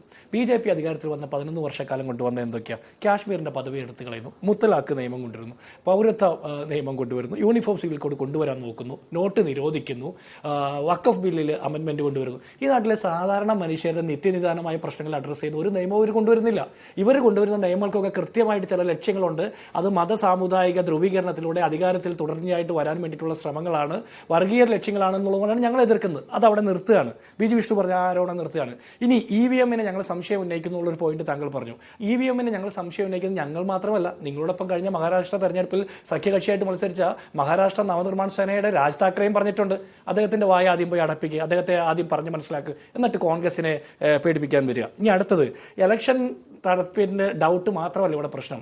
ഇലക്ഷൻ കമ്മീഷൻ കഴിഞ്ഞ കാലങ്ങളിൽ നടത്തിയിട്ടുള്ള തെരഞ്ഞെടുപ്പുകളെ കുറിച്ചിട്ടുള്ള ഡൗട്ട് അത് ഫാക്ച്വലായിട്ട് കോൺഗ്രസ് അല്ലെങ്കിൽ മറ്റ് ഘടകകക്ഷികൾ ഇതൊന്നുമല്ലാത്ത സിവിൽ സൊസൈറ്റികളൊക്കെ അത്തരം പ്രശ്നങ്ങൾ റേസ് ചെയ്യുമ്പോൾ ഇലക്ഷൻ കമ്മീഷൻ ഈ രാജ്യത്തെ ഒരു ഭരണഘടനാ സ്ഥാപനം എന്നുള്ള നിലയ്ക്ക് ഇവിടുത്തെ മുഴുവൻ വോട്ടർമാരോടും പൗരന്മാരോടും അതിന് ആൻസറബിളാണ്. അത്തരം ആൻസറുകളൊന്നും ചെയ്യാതെ, മറുപടി ഇല്ലാതെ ആ ക്വസ്റ്റ്യൻസ് ഒക്കെ അൺആൻസർഡ് ക്വസ്റ്റ്യൻസ് ആയിട്ട് അവശേഷിപ്പിക്കുമ്പോൾ ഞങ്ങൾക്ക് ഇവിടുത്തെ ഇലക്ഷൻ കമ്മീഷന്റെ അപ്പോയിന്റ്മെന്റിൽ സംശയമുണ്ട്. 2-3 കാര്യങ്ങളുണ്ട്. ഒന്നാമത്തത് 1973 ചീഫ് ഇലക്ഷൻ കമ്മീഷണറായിരുന്ന നാഗേന്ദ്ര സിംഗ് രാജിവെച്ചു പോയത് അന്താരാഷ്ട്ര കോടതിയിലെ ജഡ്ജാകാൻ വേണ്ടിയിട്ടാണ്. അതിനുശേഷം ഈ രാജ്യത്തിന്റെ ചരിത്രത്തിൽ ആദ്യമായിട്ട് ഒരു ഇലക്ഷൻ കമ്മീഷണർ രാജിവെക്കുന്നത് അശോക് ലവാസയാണ് 2019. എന്തിന്റെ പേരിലാണ്? 2019 ലോക്സഭാ തെരഞ്ഞെടുപ്പിൽ നരേന്ദ്രമോദി, അമിത്ഷാ അടക്കം BJP-യുടെ നേതാക്കന്മാർ, കേന്ദ്രമന്ത്രിമാർ അടക്കം നടത്തിയ തെരഞ്ഞെടുപ്പ് ചട്ടലംഘനങ്ങൾക്ക് അന്നത്തെ ഇലക്ഷൻ കമ്മീഷൻ വെള്ളപൂശാൻ നോക്കിയപ്പോൾ, ചീഫ് ഇലക്ഷൻ കമ്മീഷണർ അടക്കം അതിന് പിന്തുണ പ്രഖ്യാപിച്ചപ്പോൾ, അവരെ കുറ്റവിമുക്തരായിട്ട് ക്ലീൻ ചീറ്റ് കൊടുത്തപ്പോൾ അശോക് ലവാസ അതിനെതിരായിട്ട് അഭിപ്രായം പറയുകയും രാജിവെച്ച് പോകുന്ന സാഹചര്യമുണ്ടായി. അതിനുശേഷം അദ്ദേഹത്തെ ഏത് രീതിയിലാണ് BJP വേട്ടയാടിയിട്ടുള്ളതെന്ന് നമുക്കറിയാം. സമാനമായ ഒരു സാഹചര്യം അരുൺ ഗോയൽ എന്ന് പറഞ്ഞ ഇലക്ഷൻ കമ്മീഷണറും ഇതുപോലെ തന്നെ രാജിവെച്ച് പോകുന്നു. എന്താ പറയുന്നത്? അപ്പോൾ ഇന്നിപ്പോൾ കാലാവധി കഴിയുന്ന രാജീവ് കുമാർ എന്ന് പറഞ്ഞ ചീഫ് ഇലക്ഷൻ കമ്മീഷണർ പറയുന്നത് അരുൺ ഗോയലിന് ആരോഗ്യ പ്രശ്നമാണെന്ന്. അരുൺ ഗോയൽ പറഞ്ഞു, എനിക്ക് പ്രത്യേകിച്ച് ആരോഗ്യ പ്രശ്നമൊന്നുമില്ല, പക്ഷേ ചീഫ് ഇലക്ഷൻ കമ്മീഷണർ അടക്കമുള്ള ഈ രാജ്യത്തെ ഭരണഘടനാ സ്ഥാപനത്തിന്റെ മുൻപന്തിയിൽ നിൽക്കുന്ന ആളുകൾക്ക് വേറെന്തൊക്കെ ആരോഗ്യ പ്രശ്നമുണ്ട് എന്നാണ് പറയുന്നത്. അപ്പോൾ ഈ തർക്കങ്ങളൊക്കെ വരുന്നത് BJP അധികാരത്തിൽ വന്നതിന് ശേഷമാണ് ഇവിടുത്തെ ഇലക്ഷൻ കമ്മീഷനിലുള്ള വിശ്വാസ്യത നഷ്ടമുണ്ടാകുന്നത്. അവിടെയാണ് ഇപ്പോൾ തിടുക്കപ്പെട്ട് സുപ്രീം കോടതിയുടെ പരിഗണനയിലിരിക്കുന്ന ഒരു കേസിൽ അതിന്റെ തീരുമാനങ്ങൾ, ഫൈനൽ തീരുമാനം എത്തുന്നതിന് മുമ്പ് തിടുക്കപ്പെട്ട് നരേന്ദ്രമോദിയും അമിത്ഷായും കൂടി ഒരു ഇലക്ഷൻ കമ്മീഷണറെ അപ്പോയിന്റ് ചെയ്യുന്നു. ഈ ഇലക്ഷൻ കമ്മീഷണറുടെ ക്രെഡിബിലിറ്റി എന്താ? ഇപ്പോൾ ഇലക്ഷൻ കമ്മീഷണറെ വെക്കുന്നതിൻ്റെ കുറേ കണ്ടീഷൻസ് പറയുന്നുണ്ട്. Person of integrity. ഇപ്പോൾ ജ്ഞാനേഷ് കുമാറിൻ്റെ ഇൻറ്റഗ്രിറ്റി നമ്മൾ പരിശോധിക്കുമ്പോൾ അദ്ദേഹം പ്രധാനമായിട്ട് നടത്തിയ സേവനങ്ങൾ എന്തൊക്കെയാണെന്ന് നമുക്ക് മനസ്സിലാവും. അവസാന കാലത്ത് നടത്തിയിട്ടുള്ള പ്രധാന സേവനങ്ങൾ എന്താ? കാശ്മീരിൻ്റെ പ്രത്യേക പദവി എടുത്തു കളയുന്ന സമയത്ത് അമിത്ഷായ്ക്ക് ഉപദേശം കൊടുത്ത് അതിനോടൊപ്പം നിന്ന് പ്രവർത്തിച്ച ആൾ. 2, അയോധ്യ രാമക്ഷേത്ര നിർമ്മാണത്തിൻ്റെ ഭാഗവുമായി ബന്ധപ്പെട്ട് പ്രവർത്തിക്കുന്നു. അതിനപ്പുറത്ത് ഈ അടുത്ത കാലത്ത് കഴിഞ്ഞ 10-11 വർഷക്കാലത്തെ ഈ പറഞ്ഞ ജ്ഞാനേഷ് കുമാറിൻ്റെ ഈ രാജ്യത്തെ പ്രവർത്തനങ്ങൾ ഏത് രീതിയിലാണ് നമ്മൾ വിലയിരുത്തേണ്ടത്? ഇമ്പാർഷ്യലാണോ, ഇൻഡിപെൻഡൻ്റ് ആണോ, അല്ലെങ്കിൽ രാഷ്ട്രീയ വ്യത്യാസങ്ങൾക്ക് അതീതമായിട്ട് ഒരു നിഷ്പക്ഷനായിട്ടുള്ള ഒരു ഗവൺമെന്റ് സർവന്റ് ആയിട്ടാണ് അദ്ദേഹം പ്രവർത്തിച്ചത്? അല്ല എന്ന് പറയും. അങ്ങനെ ഒരാളെ തിടുക്കപ്പെട്ട് കോടതിയുടെ പരിഗണനയിലിരിക്കുന്ന ഒരു വിഷയത്തിൽ 2 ദിവസം മുമ്പ് തിടുക്കപ്പെട്ട് ഇലക്ഷൻ കമ്മീഷണറായിട്ട്, ചീഫ് ഇലക്ഷൻ കമ്മീഷണറായിട്ട് തീരുമാനിക്കുമ്പോൾ അടുത്ത ലോക്സഭാ തെരഞ്ഞെടുപ്പിലും കൃത്രിമം കാണിക്കാൻ വേണ്ടിയിട്ടാണ് എന്ന് ഞങ്ങൾ സംശയിക്കുന്നു. ആ സംശയത്തിന് കാരണമില്ലേ? ആ സംശയത്തിന് സാധൂകരണമില്ലേ? അതുകൊണ്ടാണ് രാഹുൽ ഗാന്ധി ഇതിനെ എതിർത്തത്. അല്ലാതെ നിങ്ങൾ പറയുന്ന പോലെ നിങ്ങൾ ഇലക്ഷൻ നടത്തുന്നതിന് മാത്രമല്ല, ഈ രാജ്യത്തെ മുഴുവൻ ആളുകൾക്കും വിശ്വാസയോഗ്യമല്ലാത്ത ഒരു സംവിധാനമായിട്ട് ഈ രാജ്യത്തെ ഇലക്ഷൻ കമ്മീഷൻ മാറിയിരിക്കുന്നു. ഉദാഹരണമായി ചൂണ്ടിക്കാട്ടിയ അശോക് ലവാസയും അരുൺ ഗോയലിനെയും നിയമിച്ചതും ഇതേ സർക്കാർ തന്നെയാണ്. ആയിക്കോട്ടെ, ഇവിടെ ഇതേ സർക്കാർ നിയമിച്ച റിസർവ് ബാങ്ക് ഗവർണർമാർ രാജിവെച്ച് പോകുന്ന സാഹചര്യം ഉണ്ടായിട്ടുണ്ട്, ഇലക്ഷൻ കമ്മീഷണർമാർ രാജിവെച്ച് പോകുന്ന സാഹചര്യം ഉണ്ടായിട്ടുണ്ട്. അപ്പൊ ഇവർ നിയമിച്ചു എന്നുള്ളതല്ല, ഇവർ തുടരാൻ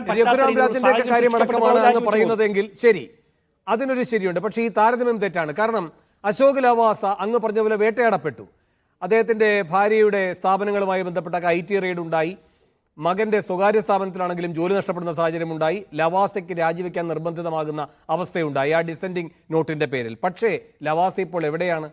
ഒന്നാമത് അദ്ദേഹം നേരത്തെ ധനസെക്രട്ടറി ആയിരുന്നു, അതുകൊണ്ട് തന്നെ സർക്കാരിന്റെ വിശ്വസ്തനായിട്ടാണ് ആ പദവിയിലെത്തുന്നത്. പിന്നെ അദ്ദേഹം ഇപ്പോൾ എന്താണ്? ADB-യുടെ വൈസ് പ്രസിഡന്റാണ്. ഇപ്പോൾ കേൾക്കുന്നത് അതുപോലും ഈ സർക്കാരിന്റെ ഒരു പ്രീതി സമ്പാദിച്ചതിന്റെ ഭാഗമായിട്ടുള്ളതാണ് എന്നാണ്. ആ ഡിസെൻഡിങ് നോട്ടൊക്കെ അവിടെ ഉണ്ടായെങ്കിലും പിന്നീട് ഗുണഭോക്താവാകുകയായിരുന്നു അശോക് ലവാസ. അതുകൊണ്ട് രഘുരാം രാജനുമായുള്ള താരതമ്യം വേണ്ട. ഇനി അടുത്തത് അരുൺ ഗോയലിന്റെ കാര്യം. അങ്ങ് പറഞ്ഞതുപോലെ ദുരൂഹമാണ് രാജിയുടെ ഘട്ടം. എങ്കിലും അരുൺ ഗോയൽ ഇപ്പോൾ മുഖ്യ തെരഞ്ഞെടുപ്പ് കമ്മീഷണർ ആവേണ്ടതായിരുന്നു. ഈ സർക്കാർ തന്നെ അതിവേഗമാണ് നടപ്പാക്കിയത് അദ്ദേഹത്തിന്റെ നിയമനം. അരുൺ ഗോയൽ ഇപ്പോൾ എവിടെയാണ്? അരുൺ ഗോയൽ ക്രൊയേഷ്യ അംബാസഡറാണ്. അത് ഈ സർക്കാർ അനുവദിക്കാതെ അങ്ങനെ നിയമനം നടക്കുമോ? ഈ സർക്കാരിന്റെ പ്രീതിയില്ലാതെ. അപ്പോൾ അങ്ങ് ഈ രഘുരാം രാജനുമായി നടത്തിയ താരതമ്യം ശരിയല്ല. അങ്ങ് വേഗം അതിന് മറുപടി എന്തെങ്കിൽ അഡ്വക്കേറ്റ് ആസിഫ് അലി സാറിലേക്ക് പോകണം. അല്ല, ഞാൻ പറയുന്നത് ഇവർ നിയമിച്ചു എന്നുള്ളത് മാത്രമല്ലെന്നേ, അതിനുശേഷം ആ കമ്മിറ്റിയിൽ വന്നതിന് ശേഷം അല്പമെങ്കിലും ഇന്റഗ്രിറ്റി, നമ്മൾ പറഞ്ഞല്ലോ പേഴ്സൺ ഓഫ് ഇന്റഗ്രിറ്റി എന്ന്. അപ്പോൾ ഈ നിയമിക്കപ്പെടുന്ന ഉദ്യോഗസ്ഥർക്ക് അല്പമെങ്കിലും ഇന്റഗ്രിറ്റി അവശേഷിക്കുന്നുണ്ടെങ്കിൽ അവിടെ നടക്കുന്ന കാര്യങ്ങളോട് അവർക്ക് ഡിസെന്റിംഗ് നോട്ട് എഴുതേണ്ടി വരും.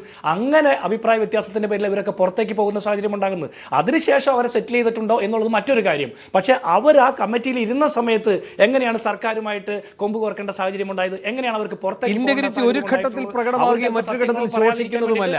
ഞാൻ അങ്ങനെയൊക്കെ വരാം. Doctor Jindo John. Shri Asaf Ali sir, ഇവിടിപ്പോ ഈ കോടതി ഒരു തരത്തിലും ഇടപെട്ടിട്ടില്ല ഈ വിഷയത്തിൽ എന്നതുകൊണ്ട് ഇങ്ങനൊരു നടപടിയിലേക്ക് പോകാൻ സർക്കാരിനൊരു തടസ്സവുമില്ല. നാളെ കോടതി എന്ത് തീരുമാനിക്കും, അതിന് വിധേയപ്പെട്ടായിരിക്കും ഈ കാര്യങ്ങളെല്ലാം ഉണ്ടാവുക എന്നത് ശ്രീ വിഷ്ണു, BJPയുടെ പ്രതിനിധി, ഈ ചർച്ചയിൽ സമ്മതിക്കുകയും ചെയ്യുന്നുണ്ട്. പിന്നെ എവിടെയാണ് ഇവിടെ ഒരു പ്രതിപക്ഷ നിരാസം, ജനാധിപത്യ വിരുദ്ധമായി സർക്കാർ ഏകപക്ഷീയമായി പ്രവർത്തിച്ച നടപടി എന്ന് അങ്ങ് കാണുന്ന ഭാഗം?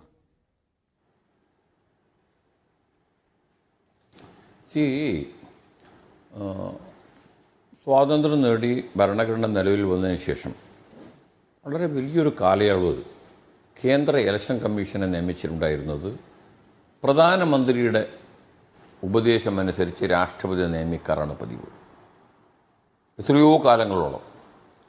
പക്ഷെ അതിനെ ചോദ്യം ചെയ്തുകൊണ്ടാണ് കുറേ ബാച്ച് ഓഫ് കേസസ് എന്ന് പറഞ്ഞില്ലേ, അതിൽ അനൂപ് ബർണാവൽ എന്ന് പറഞ്ഞ കേസിലാണ് ജസ്റ്റിസ് KM ജോസഫിൻ്റെ നേതൃത്വത്തിലുള്ള ഭരണഘടനാ ബെഞ്ച് ആ ഹർജി, അവിടെ വന്ന ബാച്ച് ഓഫ് ഹർജിയിൽ പ്രധാനപ്പെട്ട ആവശ്യം പാർലമെൻ്റ് ഒരു നിയമമുണ്ടാക്കണം. കാരണം ആർട്ടിക്കിൾ 324 അനുസരിച്ച് തെരഞ്ഞെടുപ്പ് കമ്മീഷൻ നിക്ഷിപ്തമായ ധാരാളം ഭരണഘടനാധികാരമുള്ള ഒരു സ്ഥാപനമാണ്. അത് നിയമിക്കേണ്ടതിനെ സംബന്ധിച്ച് പാർലമെൻ്റ് ഒരു നിയമം ഉണ്ടാക്കണം എന്ന് പറഞ്ഞിട്ടാണ് ആ batch of writ petitions supreme കോടതിയിൽ വന്നത്. അതിലാണ് പറഞ്ഞത് ആ പാർലമെൻറ്റ് ഒരു നിയമമുണ്ടാക്കുന്നത് വരെ ആരാണ്? പ്രധാനമന്ത്രി, ചീഫ് ജസ്റ്റിസ്, പ്രതിപക്ഷ നേതാവ് അല്ലെ പ്രതിപക്ഷ ഗ്രൂപ്പിൻ്റെ നേതാവ് അടങ്ങുന്ന ഒരു കമ്മിറ്റി ആയിരിക്കണം പാർലമെൻറ്റ് നിയമം ഉണ്ടാക്കുന്നത് വരെ തെരഞ്ഞെടുപ്പ് കമ്മീഷനെ നിയമിക്കേണ്ടത് എന്നാണ് KM ജോസഫ് നേതൃത്വം വഹിച്ച ഭരണഘടനാ ബെഞ്ചിൻ്റെ വിധി.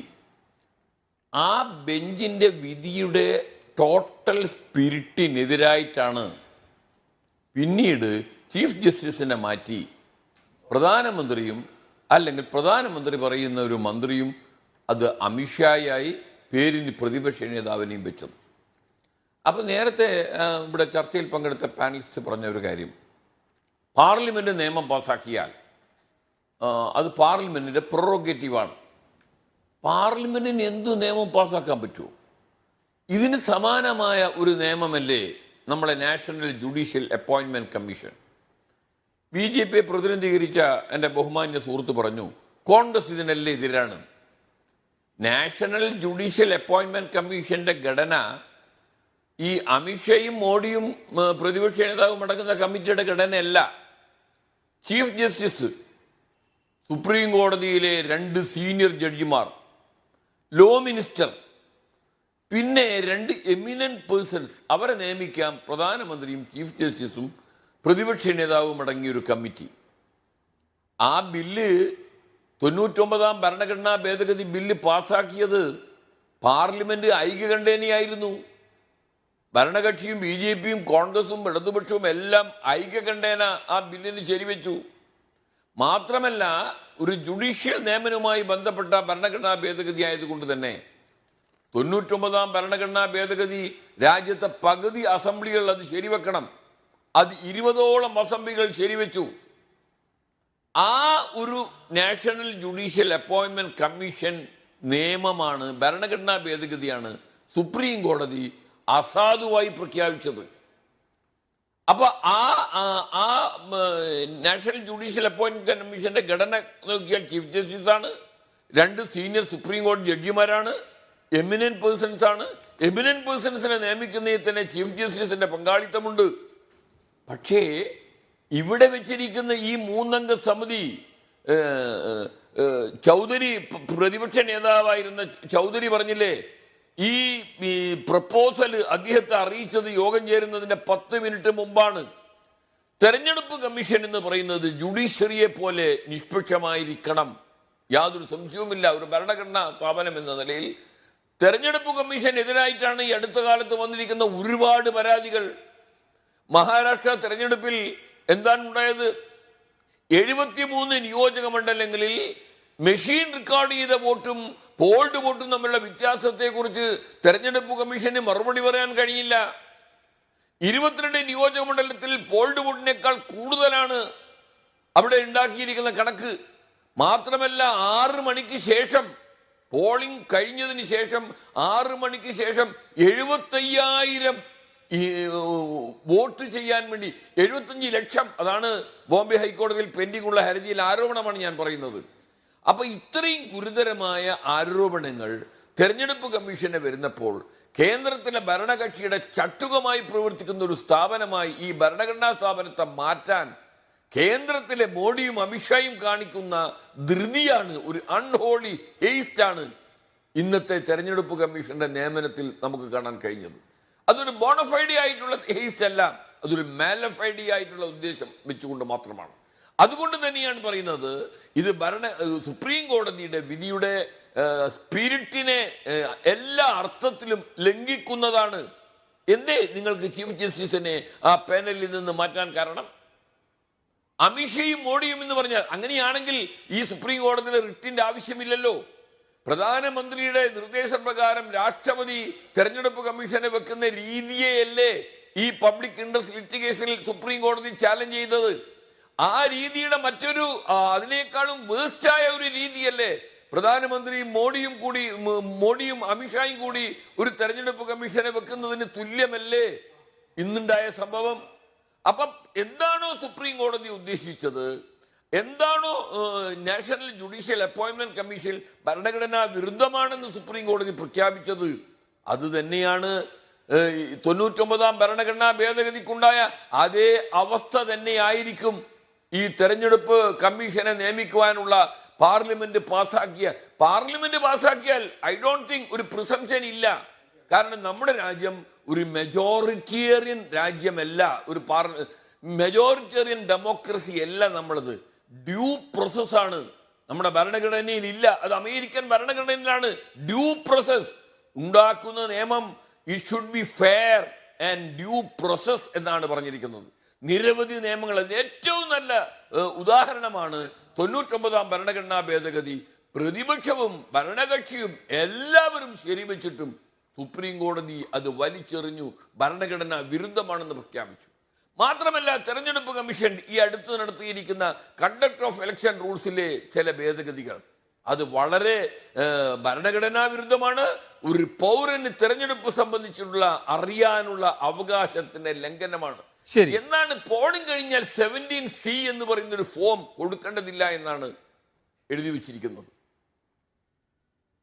ശരി, അതിനകത്ത് ഈ പറയുന്ന 17C ഈ പോളിംഗ് ഏജന്റുമാർക്ക് കൊടുക്കുന്നുണ്ട്, അവിടെ നിന്ന് ശേഖരിച്ചോളൂ എന്നാണ് പറയുന്നത്. അങ്ങനെയാണോ ഉത്തരവാദപ്പെട്ടൊരു ഭരണഘടനാ സംവിധാനം ഇന്ത്യയിലെ പൗരനോട് പ്രതികരിക്കേണ്ടത് എന്നത് ഒരു കാതലായ ചോദ്യം തന്നെയാണ്. അഡ്വക്കേറ്റ് BG വിഷ്ണു, ഇവിടെ ജിൻഡോ പറഞ്ഞതിനും ശ്രീ ആസിഫ് അലി സാർ പറഞ്ഞതിനുള്ള മറുപടി. ശ്രീ ആസിഫ് അലി സാല് പറഞ്ഞു ഇലക്ട്രോണിക് വോട്ടിംഗ് മെഷീനുമായി ബന്ധപ്പെട്ട പരാതികൾ നിലനിൽക്കുന്നു. സാറിന് അറിയാത്ത കാര്യമൊന്നുമല്ല, ഇലക്ട്രോണിക് വോട്ടിംഗ് യന്ത്രങ്ങളിൽ ക്രമക്കേടുകൾ ആരോപിക്കപ്പെട്ടുള്ള എല്ലാ ഹർജികളിലും സുപ്രീം കോടതി ഉൾപ്പെടെ തള്ളിയിട്ടുണ്ട്. അന്ന് വോട്ടിംഗ് യന്ത്രങ്ങൾക്കെതിരെ ഏറെ ഹർജികൾ നേരത്തെയും പരിശോധിച്ചിട്ടുണ്ടെന്നും പരാതിക്കാരിലൂടെ അവസാനത്തെ പരാതിക്കാരിയായ നന്ദിനി ശർമ്മയോട് സുപ്രീം കോടതി പറഞ്ഞു. പറയുന്ന വിഷയങ്ങൾ നേരത്തെയും സുപ്രീം കോടതി പരിഗണിച്ചിട്ടുണ്ടെന്ന് ജസ്റ്റിസ് ഖന്ന സുപ്രീം കോടതിയിൽ നിന്ന് വളരെ വ്യക്തമായി തന്നെയാണ് പറഞ്ഞിട്ടുള്ളത് എന്നുള്ള കാര്യത്തിൽ ഒരു സംശയവുമില്ല. അതുകൊണ്ട് ഇലക്ട്രോണിക് വോട്ടിംഗ് മെഷീനുകളെ പലപ്പോഴും സുപ്രീം കോടതിയും ഇലക്ഷൻ കമ്മീഷനും, ഒരിക്കൽ ഇലക്ഷൻ കമ്മീഷൻ തന്നെ നേരിട്ട് വിളിച്ചു പരാതിയുള്ളവർക്ക് ഇലക്ഷൻ കമ്മീഷനിൽ വന്ന് ഈ ഇലക്ഷൻ വോട്ടർ ബാലറ്റിൽ ക്രമക്കേടുണ്ടെന്ന് തെളിയിക്കുക. അന്ന് AAP പോയി, AAPയുടെ എല്ലാ വാദങ്ങളും തള്ളിക്കളഞ്ഞു ഇലക്ഷൻ കമ്മീഷൻ. ഇങ്ങനെ നിരവധി പരാതികളെല്ലാം വരുത്തി, അഗ്നിശുക്തി വരുത്തി തന്നെയാണ് EVM ഈ രാജ്യത്ത് തെരഞ്ഞെടുപ്പ് നടത്തുന്നത്. കോൺഗ്രസ് ജയിക്കുമ്പോൾ ഒരിടത്തും ഈ ആക്ഷേപം ഉന്നയിച്ചിട്ടില്ല, അതുകൂടി മനസ്സിലാക്കണം. ശ്രീ ജിൻഡോ പറഞ്ഞതുപോലെ ആരാണ് തെരഞ്ഞെടുപ്പ് കമ്മീഷനിൽ ഈ സ്വാധീനം ചെലുത്തുന്നത്, അത് ജിൻഡോ കൃത്യമായി ഒന്ന് മനസ്സിലാക്കണം. കാരണം എന്ന് വെച്ചാൽ കോൺഗ്രസ് പരാജയപ്പെടുമ്പോൾ അവർക്ക് ഇലക്ഷൻ കമ്മീഷന് പല പ്രശ്നങ്ങളുണ്ടാകും. പിന്നെ ഈ രാജ്യത്ത് തിരഞ്ഞെടുപ്പിൽ വോട്ട് ചെയ്തത് ഇലക്ഷൻ കമ്മീഷൻ അല്ല, കോടിക്കണക്കിന് ജനങ്ങളാണ്. ഇനി ഒരു ചരിത്രം പരിശോധിക്കാം. 1958 മുതൽ 67 വരെ ഇരുന്ന KV സുന്ദരം, അദ്ദേഹം പിന്നീട് കോൺഗ്രസ് നൽകിയ ഫേവർ എന്താണെന്ന് അറിയാമോ?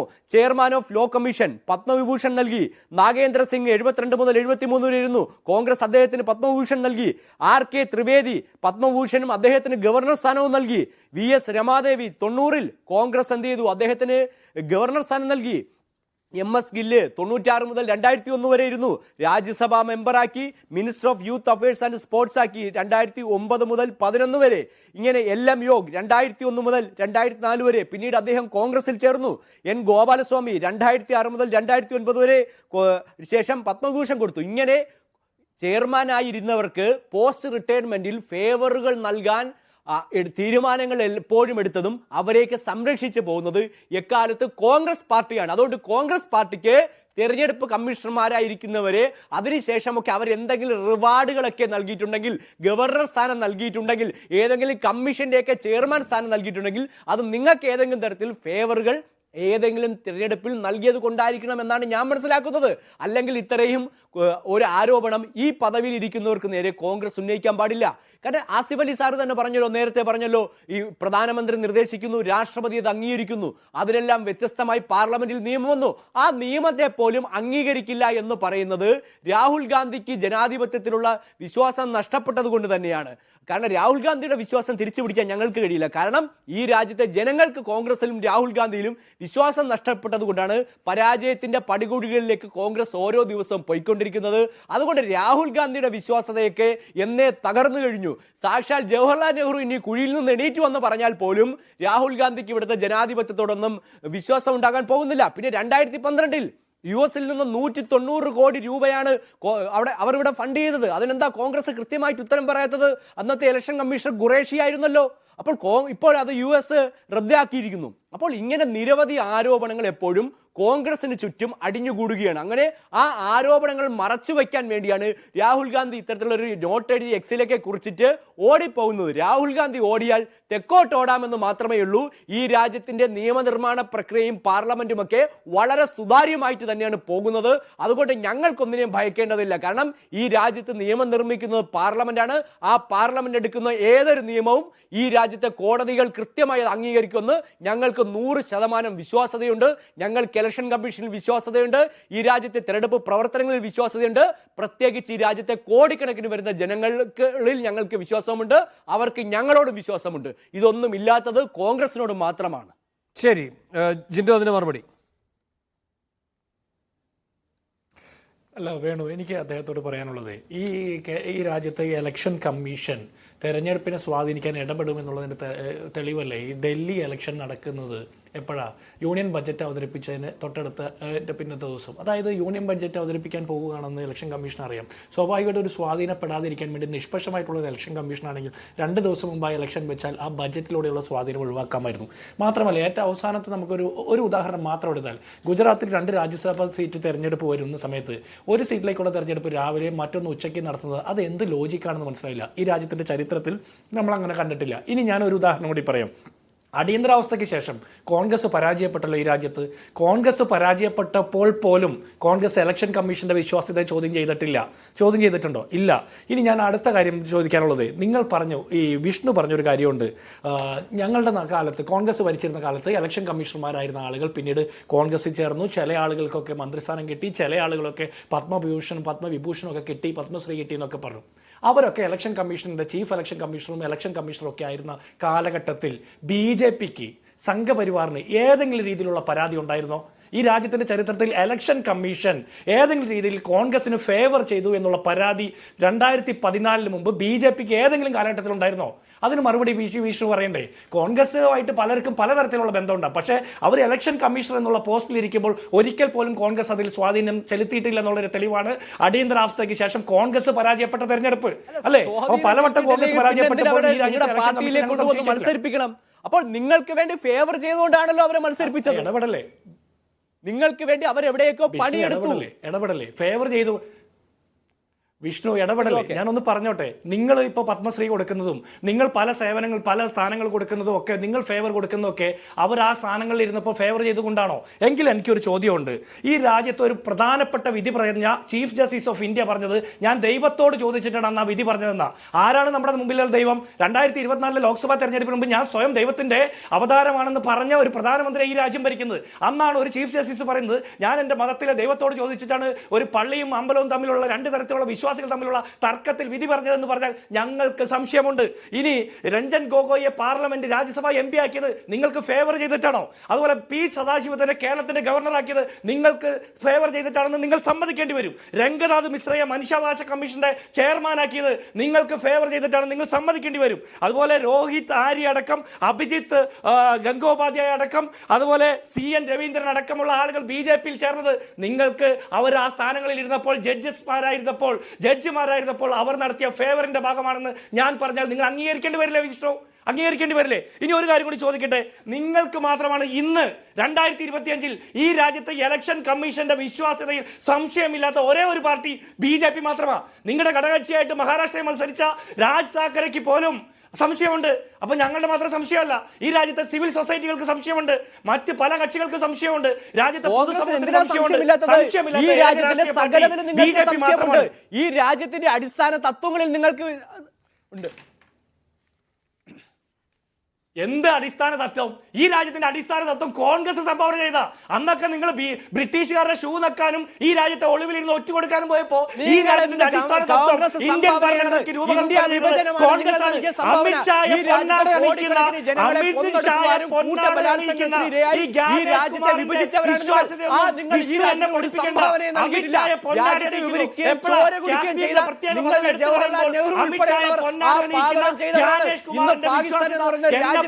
ലോകത്തിന് സംഭാവന ചെയ്ത കോൺഗ്രസ് ആണ്, അല്ലാതെ ഞങ്ങളല്ല. അതുകൊണ്ട് ഈ രാജ്യത്തെ ജനങ്ങളുടെ കണ്ണീര് വീഴ്ത്തിയത് ഈ മണ്ണിൽ വീഴ്ത്തിയത് കോൺഗ്രസ് ആണ്, BJP അല്ല. ഞങ്ങളെല്ലാ കാലത്തും ഈ രാജ്യത്തിനൊപ്പമാണ് നിലനിന്നിട്ടുള്ളത്.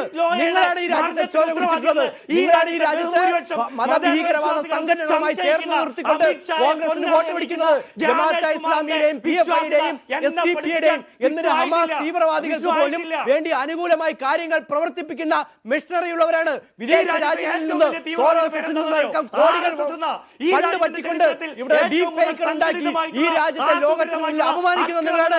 ചൈനയ്ക്ക് വേണ്ടി വാദിക്കുന്ന സാം പിട്രോ അടക്കമുള്ളവർ നിങ്ങളുടെ കൂട്ടത്താണ്. ചൈനയ്ക്ക് വേണ്ടി വാദിക്കുന്ന രാഹുൽ ഗാന്ധി ഉള്ളത് നിങ്ങൾക്കാണ്, അല്ലാതെ ഞങ്ങൾക്കല്ല. ഒരു BJP-കാരനും ചൈനയ്ക്ക് വേണ്ടിയും പാകിസ്ഥാന് വേണ്ടിയും വാദിക്കില്ല.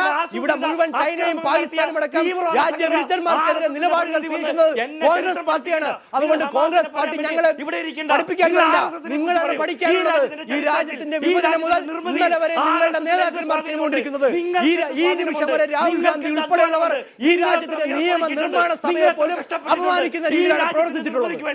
ഈ രാജ്യം ഇതുപോലെ പടുത്തുയർത്താൻ വേണ്ടിയിട്ട് BJP എന്ത് നടത്തി? നിങ്ങൾ എന്ത് നിർമ്മിതിയാണ് നടത്തിയത്?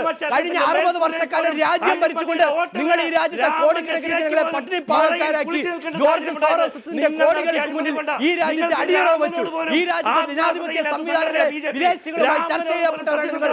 ആ നിങ്ങൾക്ക് എന്ത് യോഗ്യതയുണ്ട് ഈ രാജ്യത്തെ ജനാധിപത്യത്തെ കുറിച്ച് പറയാൻ? കഴിഞ്ഞ 11 വർഷമായി ഈ രാജ്യത്തിന്റെ പ്രതിപക്ഷ ഭൂപടത്തിൽ നിന്ന് പോലും നിങ്ങൾ അപ്രത്യക്ഷമായത് നിങ്ങൾക്ക് ഈ രാജ്യത്തെ ജനങ്ങളിലുള്ള വിശ്വാസം നഷ്ടപ്പെട്ടുകൊണ്ട് തന്നെയാണ്. അതുകൊണ്ട് ഒരു നൂറ്റാണ്ടിൽ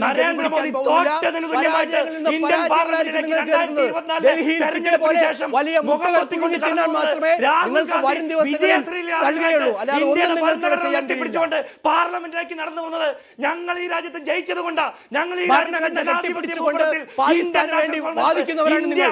ജമാഅത്തെ ഇസ്ലാമിക്ക് വേണ്ടി, SDPI-ക്ക് വേണ്ടി, ഹമാസിന് വേണ്ടി, പാലസ്തീന് വേണ്ടി വാദിക്കുന്നവരാണ് നിങ്ങൾ. ആ നിങ്ങളുടെ വാദമൊന്നും ഈ രാജ്യത്ത് കേൾക്കണ്ട. ഈ രാജ്യത്ത് ചോര വീണാൽ മറുപടി പറയാതെ അന്യ രാജ്യങ്ങളിൽ പോയുള്ളവർക്ക് വേണ്ടി സംസാരിക്കുന്നവരാണ് നിങ്ങൾ. ആ നിങ്ങളുടെ വാദങ്ങളൊന്നും ഈ രാജ്യത്തെ ജനങ്ങൾക്ക് ഏശാൻ പോകുന്നില്ല. അത് ജനം കുറ്റത്തോടെ തള്ളിക്കളയും. അതുകൊണ്ട് തന്നെയാണ് ഇന്ത്യയുടെ ജനാധിപത്യ പ്രക്രിയ നിങ്ങൾക്ക് നിൽക്കാൻ കഴിയാതെ പോകുന്നത്. എന്ന് പറഞ്ഞാലും ഉടനെ ഭരണഘടന എന്ന് പറഞ്ഞ് രാജ്യവിരുദ്ധ പ്രവർത്തനത്തിനും പ്രത്യയശാസ്ത്രങ്ങൾക്ക് മുന്നിൽ അടിയറവ് പറയുന്നവരാണ് നരേന്ദ്രമോദി ശ്രീരാമനെ കൈവിട്ടുകൊണ്ട് ജഗന്നാഥനെ പിടിച്ചുകൊണ്ട് പാർലമെന്റിലേക്ക് പോകേണ്ടി വന്നത്. ശരി ശരി ശ്രീ ആസഫ് അലി ഇവിടെ ശരി വിഷ്ണുവും ജിൻഡോയും ഇപ്പോൾ അങ്ങോട്ട് ഇങ്ങോട്ട് സംസാരിച്ചല്ലോ. ഞാൻ നടപടിയാണ് വിഷ്ണു വരാം. അഡ്വക്കേറ്റ് ആസഫ് അലി, ഇവിടെ വിഷ്ണു ഉദ്ധരിച്ച കുറെ കാര്യങ്ങളുണ്ട്. കോൺഗ്രസുമായി ബന്ധപ്പെട്ട് ഈ തെരഞ്ഞെടുപ്പ് കമ്മീഷനിൽ ആ ചുമതലകൾ വഹിച്ചിരുന്നവർക്ക് പിന്നീട് കിട്ടിയ പ്രതിഫലങ്ങൾ എന്തൊക്കെയായിരുന്നു എന്ന് അതിലുള്ള അങ്ങയുടെ മറുപടി. ഈ കോൺഗ്രസ് പ്രധാനമന്ത്രിയുടെ ഉപദേശപ്രകാരം രാഷ്ട്രപതി നിയമിച്ച ഇലക്ഷൻ കമ്മീഷനെ കുറിച്ച് യാതൊരു പരാതിയും ജനതാ ഭരണകാലത്ത് പോലും ഉണ്ടായിരുന്നില്ല. കാരണം 1985 തെരഞ്ഞെടുപ്പിലാണ് BJPക്ക് ആകെ വെറും 2 സീറ്റ് കിട്ടിയത്. ആ തെരഞ്ഞെടുപ്പിൽ പോലും BJP പറഞ്ഞില്ല ഇത് തെരഞ്ഞെടുപ്പിൻ്റെ അട്ടിമറിയാണ്. 2 സീറ്റാണ് ലോക്സഭയിൽ ഉണ്ടായിരുന്നത്. അവരുടെ ഉന്നതന്മാരായ മുഴുവൻ ആളും തോറ്റുപോയതാണ്. മാത്രമല്ല, ഇന്ത്യയുടെ ചരിത്രത്തിൽ ഏറ്റവും നിഷ്പക്ഷനായ ഭയങ്കര വിപ്ലവകരമായ തെരഞ്ഞെടുപ്പ് പരിഷ്കാരം കൊണ്ടുവന്ന ഒരു തെരഞ്ഞെടുപ്പ് കമ്മീഷൻ TN ശേഷനായിരുന്നു. അദ്ദേഹത്തിൻ്റെ പഴയ ആന്റിസിഡന്റ് എന്ന് പറഞ്ഞാൽ ഇന്ത്യയുടെ പ്രധാനമന്ത്രിയുടെ പ്രൈവറ്റ് സെക്രട്ടറി ആയിരുന്നു അദ്ദേഹം തെരഞ്ഞെടുപ്പ് കമ്മീഷൻ എന്ന നിലയിൽ ഇന്ന് നമ്മൾ കാണുന്ന ഒട്ടുമുക്കാൽ പരിഷ്കാരവും കൊണ്ടുവന്നത് TN ശേഷനായിരുന്നു. ഏതെങ്കിലും ഒരു പാർട്ടി എന്ന് പറഞ്ഞു TN ശേഷൻ കോൺഗ്രസിന്റെ അജണ്ടയാണ് നടപ്പാക്കുന്നത്, TN ശേഷൻ കോൺഗ്രസിന്റെ പ്രധാനമന്ത്രിയുടെ പ്രൈവറ്റ് സെക്രട്ടറിയായി പ്രവർത്തിച്ച ആളാണ്? ഇല്ല. കാരണം അതുവരെ 1980 വരെ ജഡ്ജിമാരെ നിയമിച്ചത് കേന്ദ്ര ഗവൺമെന്റ് പറഞ്ഞിട്ടാണ്. അങ്ങനെ നിയമിച്ച ഒരു ജഡ്ജായിരുന്നു അലഹാബാദ് ഹൈക്കോടതിയിലെ മിശ്ര ഇന്ദിരാഗാന്ധിയുടെ തെരഞ്ഞെടുപ്പ് അസാധുവാക്കിയത്. കാരണം കോൺഗ്രസ് നിയമിച്ച ജഡ്ജിമാരാണെങ്കിലും തെരഞ്ഞെടുപ്പ് കമ്മീഷനാണെങ്കിലും അവർക്ക് എന്ത് സ്ഥാനം കൊടുത്താലും കൊടുത്തില്ലെങ്കിലും അന്ന് ഈ സിസ്റ്റം, ഭരണഘടനാപരമായ ഒരു സിസ്റ്റം, അതിൻ്റെ സ്പിരിറ്റ് കോൺഗ്രസ് പാർട്ടി നിലനിർത്തിയിട്ടുണ്ടായിരുന്നു എന്നതിൻ്റെ ഏറ്റവും തെളിവാണ്. എന്തിനാണ് അധികം പറയുന്നു? 1975 അടിയന്തരാവസ്ഥയിലാണല്ലോ ജുഡീഷ്യറിയെ അടച്ചുപൂട്ടി എന്നൊക്കെ പറഞ്ഞത്. ആ അടിയന്തരാവസ്ഥ കാലത്താണ് ഇന്ദിരാഗാന്ധി കൊണ്ടുവന്ന ഭരണഘടനയുടെ 38ാം ഭേദഗതി സുപ്രീം കോടതി അസാധുവാക്കിയത്. അതും ഇന്ദിരാഗാന്ധി കൊടുത്ത തെരഞ്ഞെടുപ്പ് ഹർജിയിൽ, തെരഞ്ഞെടുപ്പ് അപ്പീലിലാണ് അന്ന് സുപ്രീം കോടതി ആ ഭേദഗതിയെ അസാധുവാക്കിയത്. ഇത് സൂചിപ്പിക്കുന്ന എന്താണ്? കോൺഗ്രസ് ഈ രാജ്യം ഭരിച്ചപ്പോൾ കോൺഗ്രസ് വെച്ച ജഡ്ജിമാർ, അന്ന് പ്രധാനമന്ത്രിയുടെ ഉപദേശപ്രകാരമാണ് ജഡ്ജിമാരെ നിയമിച്ചത്, പ്രധാനമന്ത്രിയുടെ ഉപദേശപ്രകാരമാണ് തെരഞ്ഞെടുപ്പ് കമ്മീഷനെ വെച്ചത്. അവരാരും തന്നെ ഒരു പക്ഷപാതിയായി ആയിരുന്നില്ല എന്നതാണ് ഏറ്റവും നല്ല തെളിവ്. നമ്മളെ VR കൃഷ്ണയ്യർ കോൺഗ്രസിന്റെ ഭരണകാലത്ത് വെച്ച ജഡ്ജാണ്. ഇന്ദിരാഗാന്ധിയുടെ തെരഞ്ഞെടുപ്പ് ഹർജി സ്റ്റേ പെറ്റീഷൻ വാദം കേട്ടപ്പോൾ അദ്ദേഹത്തെ കാണാൻ അന്നത്തെ നിയമമന്ത്രി HR ഗോഖലെ ഒരു അപ്പോയിന്റ്മെന്റ് ചോദിച്ചപ്പോൾ ഗോഖലെയും കൃഷ്ണയ്യരും വളരെ അടുത്ത സുഹൃത്തുക്കളാണ്. ആ അപ്പോയിന്റ്മെന്റ് നിഷേധിച്ചത് VR കൃഷ്ണയ്യറായിരുന്നു. അദ്ദേഹം കേരളത്തിലെ ഒരു കമ്മ്യൂണിസ്റ്റ് മന്ത്രിയായിരുന്നു.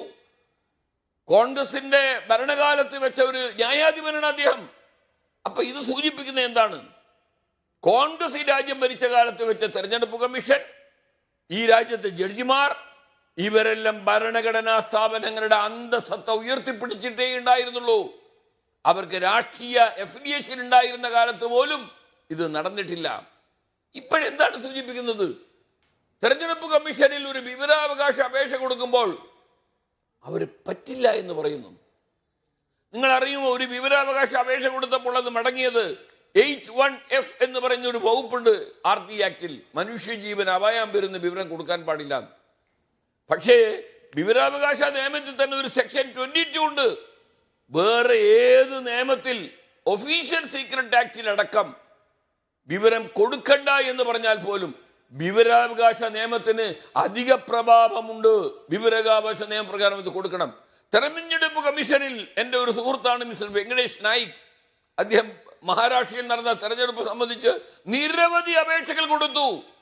വിവരാവകാശ commission, public information officer, election കമ്മീഷന്റെ അവര് മുഖം തിരിഞ്ഞു നിൽക്കുന്നു, വിവരം കൊടുക്കുന്നില്ല. എന്താണ് secrecy? What is the secrecy?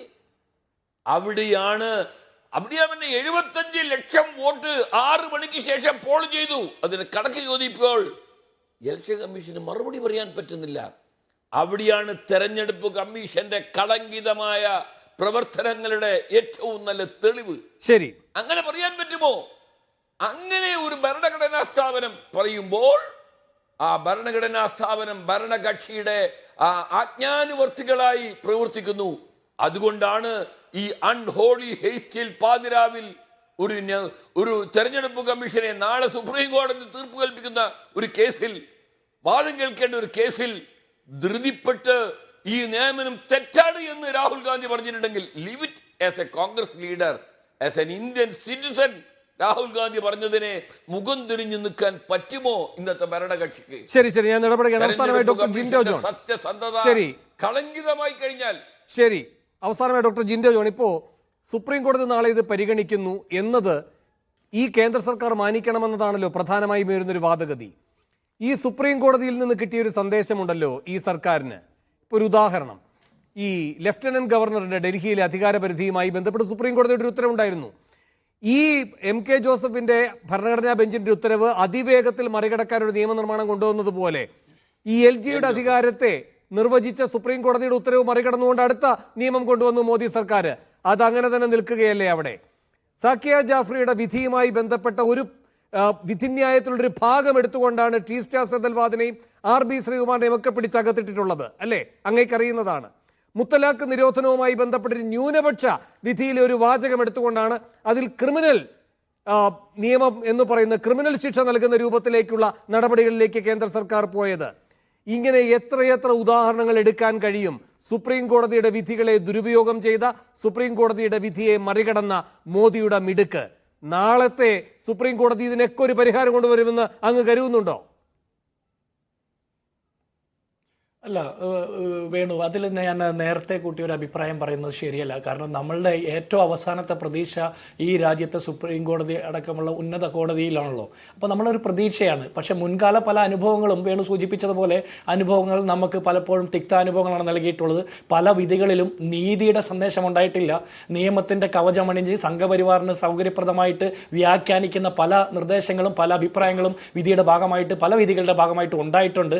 പക്ഷേ നീതിയുടെ സാന്നിധ്യം കുറവായിരുന്ന പല വിധികളും നമ്മൾ കണ്ടിട്ടുണ്ട്. പക്ഷെ അതിനപ്പുറത്ത് നമ്മുടെയൊക്കെ അവസാന പ്രതീക്ഷ സുപ്രീം കോടതിയിലാണ്. അപ്പോൾ സ്വാഭാവികമായിട്ടും ഈ രാജ്യത്തെ ജനങ്ങളുടെ വിശ്വാസ്യത, കോടതിയിലുള്ള വിശ്വാസ്യത തകർക്കുന്ന രീതിയിലുള്ള ഒരു കമന്റ് ഞാൻ പറയുന്നത് ശരിയല്ലാത്തത് കൊണ്ട് ഞാനിപ്പോൾ പറയുന്നില്ല. നാളെ അതുമായി ബന്ധപ്പെട്ട കോടതി വിധികളൊക്കെ വരട്ടെ. ഇനി അതാണ് എൻ്റെ ഒരു ഒപ്പീനിയൻ അക്കാര്യത്തിൽ. ശരി, ശ്രീ വിഷ്ണു, എന്തായാലും നാളത്തെ ഈ സുപ്രീം കോടതിയുടെ വിധിയുമായി ബന്ധപ്പെട്ടായിരിക്കും ഈ ജ്ഞാനേഷ് കുമാറിന്റെ ഭാവി എന്ന് നിങ്ങളും അംഗീകരിക്കുകയാണോ? അങ്ങനെയെങ്കിൽ പിന്നെ എന്തിനീ തിടുക്കം? കോടതി വിധി എന്തായാലും അതിനെ അംഗീകരിക്കുക എന്നുള്ളതാണ് BJPയുടെ രീതി. ഇല്ലെങ്കിൽ മറ്റ് നിയമനിർമ്മാണങ്ങൾ നടത്തുക എന്നുള്ള പാർലമെന്റിന്റെ അധികാരം മാത്രമേ ഞങ്ങൾ ഉപയോഗിക്കാറുള്ളൂ. അല്ലാതെ കോടതിയിൽ നിന്ന് വിധി വരുമ്പോൾ ആ വിധികളെല്ലാം കാവ്യവൽക്കരിക്കപ്പെട്ടു പോയി സുപ്രീം കോടതിയെ പോലും ഭരണകക്ഷി സ്വാധീനിക്കുന്നു. ഇനി ജിൻഡോ ജോന്റെ പാർട്ടിക്ക് ഇഷ്ടപ്പെട്ട വിധി വരണമെങ്കിൽ AICC ആസ്ഥാനത്ത് രാഹുൽ ഗാന്ധി പുതിയ കോടതി തുടങ്ങേണ്ടി വരും. അല്ലാതെ ജിൻഡോ ജോൺ ഇഷ്ടപ്പെടാത്ത വിധികൾ വരുമ്പോഴെല്ലാം അതെല്ലാം രാഷ്ട്രീയമാണെന്ന് പറയുകയാണെങ്കിൽ അങ്ങനെ കേൾക്കുന്നതിൽ ഞങ്ങൾക്ക് യാതൊരു വിരോധവുമില്ല. ഞങ്ങൾ ഇതെല്ലാം ഒരുപാട് നാളായി കേട്ടുകൊണ്ടിരിക്കുകയാണ്.